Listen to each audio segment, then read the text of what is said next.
But वो topic है toxic relationships. मैंने इतने टॉक्सिक रिलेशनशिप्स देखे हैं और लोगों को इतनी लाइफ में एडजस्ट करते देखा है ताकि उनकी मैरिड लाइफ सक्सेसफुल रहे। और मैं आपको बताऊं, मैरिड लाइफ सक्सेसफुल बनाना एक का काम नहीं होता। ये हस्बैंड वाइफ दोनों की अंडरस्टैंडिंग, दोनों की लव और अफेक्शन से चलता है। पूरी फैमिली इसी पे डिपेंड करती है कि आपका दोनों का रिलेशनशिप कैसा है। मैं आपको ऐसे ऐसे किस्से बताऊंगी कि आप सुन के हैरान हो जाएंगे। मतलब एक मेरे नोन में है, they are very rich, very rich, Vasant Vihar रहते हैं।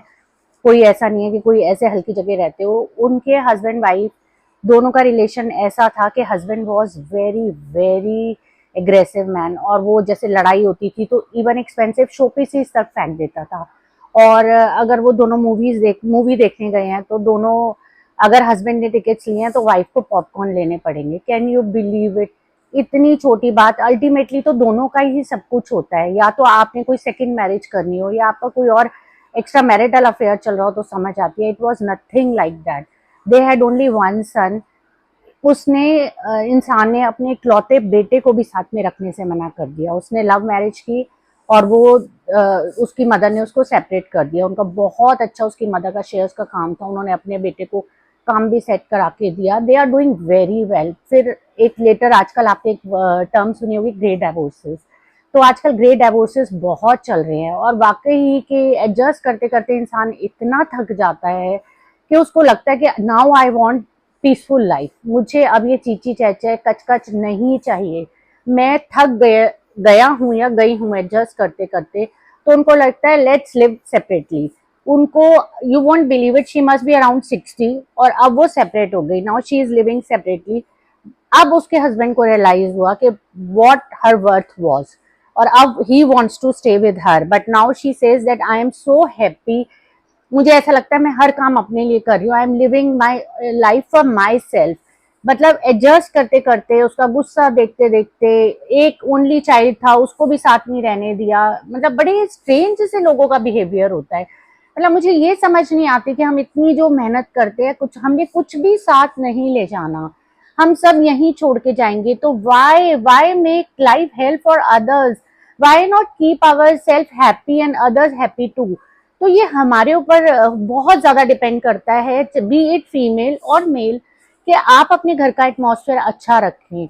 आप अपने घर में खुशी, मतलब जितना खुश रहेंगे उतना घर का माहौल बहुत खुशनुमा रहेगा। अब मैं इसी से रिलेटेड एक और बताती हूँ। मतलब मैंने ऐसी ऐसी स्ट्रगल्स देखी है, बिकॉज मेरा अपना ना सूट्स का भी काम है। तो मैं बहुत लोगों से बहुत इंटरेक्शन रहा है। तो ऑब्वियसली लेडीज ही मेरे पास ज्यादा आई हैं शुरू से, तो मेरे पास ज्यादा more problems are about ladies. तो मैं, एक और मेरी फ्रेंड है ऐसे ही, उसको, आप सोचो कि उसके हस्बैंड का बहुत अच्छा काम नहीं था and he used to drink a lot.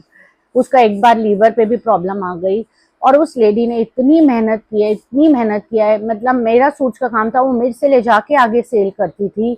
वो लेडी मतलब इतने बड़े बड़े बैग्स उठा के, लाइक मैं तो घर से करती थी तो कस्टमर मेरे पास आता था, लेकिन वो लेडी लिटरली कहाँ कहाँ नहीं ले जाके कि मेरा बिक जाए, मेरी थोड़ी अर्निंग हो जाए, because my husband is not doing well. उस लेडी ने अपने बच्चे को डीपीएस में पढ़ाया, एक डॉटर को होली चाइल्ड में पढ़ाया। मतलब फ्रेंकली स्पीकिंग, अब तो she is very happy. Both her daughters are settled now, they are doing very well, both her daughters are working और बहुत अच्छी फैमिलीज में उनकी शादी हुई है। पर ना सब लोग वो स्ट्रगल भूल जाते हैं जो उस लेडी ने, उस वो जो जर्नी रही है उसकी, जो उसने वो टाइम देखा है कि शायद अगर वो अर्न ना करती तो उसके घर का खर्चा चलना बहुत मुश्किल था। तो ये छोटे छोटे एग्जाम्पल्स होते हैं जिनको हमें देख के थोड़ा सा ये सीखना चाहिए कि हम अपनी लाइफ कैसे हैप्पी बनाएं। वो लेडी ने इतनी मेहनत की, फिर भी हस्बैंड ने उतनी रिस्पेक्ट नहीं दी। वो ठीक है, हम लोग इंडियन उसमें रहते हैं, हमारे यहाँ डिवोर्स इतना इजी नहीं होता, और स्पेशली इन आवर जनरेशन जो 50+ हैं, तो वो लोग तो एडजस्ट करते ही थे। आई थिंक सब लेडीज ने एडजस्ट किया कि पेरेंट्स को पीछे जाके क्या तंग करना। कई केसेस में पेरेंट्स नहीं थे तो आप ब्रदर पे तो डिपेंड कर नहीं सकते, उसकी अपनी फैमिली होती है और एक्सपेक्ट करना भी नहीं चाहिए। अगर वो अपनी फैमिली रन कर रहा है और उसके पास इतना नहीं है सोर्सेज कि वो आपको रख सके, तो obviously it is difficult for him also to आपको अपनी फैमिली के साथ एडजस्ट कराना। सबके अपने अपने रहने का तरीका होता है। आज मैं अपने घर में रहती हूँ, मुझे अपने तरीके से रहने की आदत है, मेरे पेरेंट्स को अपने तरीके से रहने की आदत है, जैसे सिस्टर्स के घर में अलग सिस्टम है। वी आर ऑल्सो 3 सिस्टर्स, तो सबके घर का अपना अपना सिस्टम होता है। तो आई थिंक कि एक तो सबसे बड़ी बात है कि जो लेडीज इतना एडजस्ट करती है, तो मैं सिर्फ ये कहती हूँ मेल से, प्लीज रिस्पेक्ट देम। शायद वो जो आपका हार्ड टाइम था, आपके अपने घर वाले भी शायद आपके साथ नहीं खड़े होंगे, but I think your wife was there with you. तो आप इस चीज का ना थोड़ा रिगार्ड करें। उस कुछ नहीं होता, आप पता नहीं, मेरे को तो बहुत अच्छा लगता है अच्छे अच्छे जैसे लोगों का देखना, जैसे भाई शाहरुख खान का मैं सुनती हूँ, मुझे बहुत अच्छा लगता है मोटिवेशनल स्पीच। मतलब मैं कोई गुरु वुरु वैसे वाली नहीं सुनती, बट ऐसे जो लोगों ने बहुत स्ट्रगल किया, कहीं पहुंचे हैं, मुझे उन लोगों को देखना बहुत अच्छा लगता है। शाहरुख खान हमेशा कहते हैं कि ladies they don't want anything, they want respect only. अगर वो आपके साथ लाइफ में कैसे भी एडजस्ट कर लेती है, वो हर सिचुएशन में आपके साथ खड़ी रहती है। आपके पेरेंट्स आपके साथ नहीं है, बहुत केसेस में होता है कि पेरेंट्स भी रंग बदल देते हैं, wife is always there for you. और उसका रीजन बहुत बड़ा ये होता है बिकॉज उसके बच्चे आपके साथ जुड़े हुए हैं। और I think for a female, her kids are the most valuable and important people in her life. वो उनके लिए she can go to any length, she can do anything for them. और इसलिए शायद वो उस हस्बैंड के साथ भी एडजस्ट करती है, जिसने शायद उसको कभी उसका इतने सेक्रीफाइसेस, उसका इतना जो उसने उसका साथ दिया, उसके साथ कंधे से कंधा मिला के चली, शायद when he was not earning she was there, उसके बावजूद उसने उसको छोड़ा नहीं। तो आज अगर आप कमाने लग गए हो, जो मैं अपनी फ्रेंड का बता रही हूँ, now her husband is doing very well. जिस स्टेज पे वो नहीं करता था, उस लेडी ने सूट्स बेच के, उसने, मैं कहती हूँ घर घर जाके, धूप छांव बारिश, उसने कभी नहीं देखा। अगर हम ये कहते हैं कि मेल कमा के लाता है तो हमें उसको रिस्पेक्ट करना चाहिए, तो जिस वक्त आप नहीं कुछ कर रहे और वाइफ सब कुछ कर रही है, तो उसको भी सेम रिस्पेक्ट दीजिए।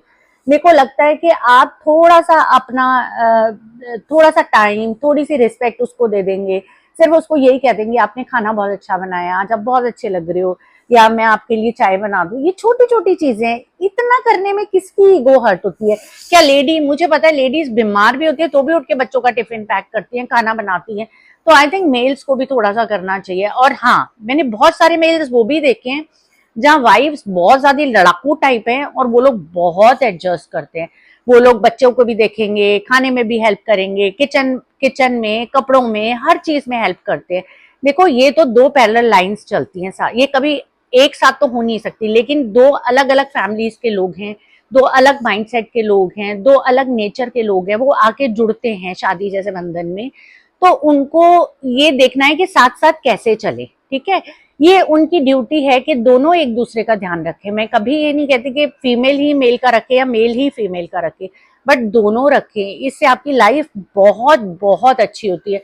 और अगर आपको याद होगा, मैंने आपको कहा था आप music, dance, drawing, what ever your interest is, आपको कुकिंग में इंटरेस्ट है, मैंने इसलिए अपना म्यूजिक वाला वीडियो भी डाला था कि आपको मैं ये बता चुकूं, आई एम 53 नाउ, और मैंने म्यूजिक सीखना अब शुरू किया at this age, just because के माइंड बहुत फ्रेश रहता है, आप बहुत अच्छा फील करते हो जब आप म्यूजिक सीख के आते हो। तो आपको लगता है मैं इसे प्रैक्टिस करूं, थोड़ा सा पढ़ूं, थोड़े से राग सीखूं, तो आप क्या होता है उस चीज के चारों तरफ ही रहते हो, आपके म्यूजिक ही दिमाग में रहेगा। तो इसलिए मैं आपको बार बार कहती हूँ, अगर आप कुछ कर सकते हैं, आप प्लीज यूट्यूब से देख के भी सीख सकते हैं। इट्स नॉट नेसेसरी कि अगर आप अर्न नहीं करते, आपको थोड़ी मनी प्रॉब्लम है, तो आप अपने से यूट्यूब से सीखें, अपने आप को बिजी रखें, ऑक्यूपाइड रखें।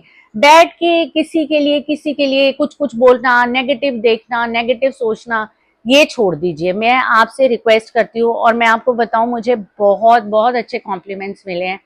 जो मैंने वीडियो में बोला था कि आप रात को जैसे थोड़ी फनी रील्स देख के सोइए, तो मेरी एक फ्रेंड ने बताया कि वो फनी रील्स ही देख के सो रही है एंड शी स्लीप्स पीसफुली।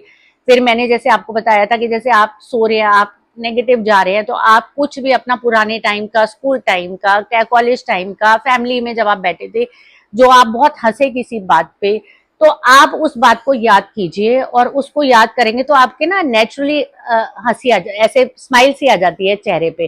तो वो आपको कहीं ना कहीं बहुत काम करता है, आपको बहुत अच्छा फील कराता है। तो ये मेरी चीजें, मुझे बहुत अच्छे कॉम्प्लीमेंट्स मिले हैं, मेरे नोन जो देखते हैं उन्होंने दिए हैं, तो मुझे बहुत अच्छा लग रहा है। और मुझे लगा कि मैं वीडियोस और ज्यादा बनाऊं, तो मैं जरूर बनाती रहूंगी। मैंने आपको एग्जांपल्स इसलिए दिए कि आप देखिए लाइफ लोगों ने कितनी स्ट्रगलिंग लाइफ जी है। ऐसा नहीं है, किसी की लाइफ इजी नहीं होती, किसी की फाइनेंशियली कोई फिजिकली अपनी लाइफ में बहुत ज्यादा स्ट्रगल कर रहा है, किसी को कोई एलमेंट है वो उससे लड़ रहा है, तो सब सब अपनी अपनी लड़ाई लड़ रहे हैं, पर उसको कितने खुशी से आप उस चीज को एक्सेप्ट करेंगे, कोई नहीं। मैं फाइट करूंगी, मैं उसके लिए लड़ूंगी, मैं काम करूंगी, मैं हिम्मत नहीं हारूंगी, even even if my body is giving up, I am going to try, I am going to try. Don't give up in life, that should be the motto of your life. Please please इस पे ध्यान दीजिए।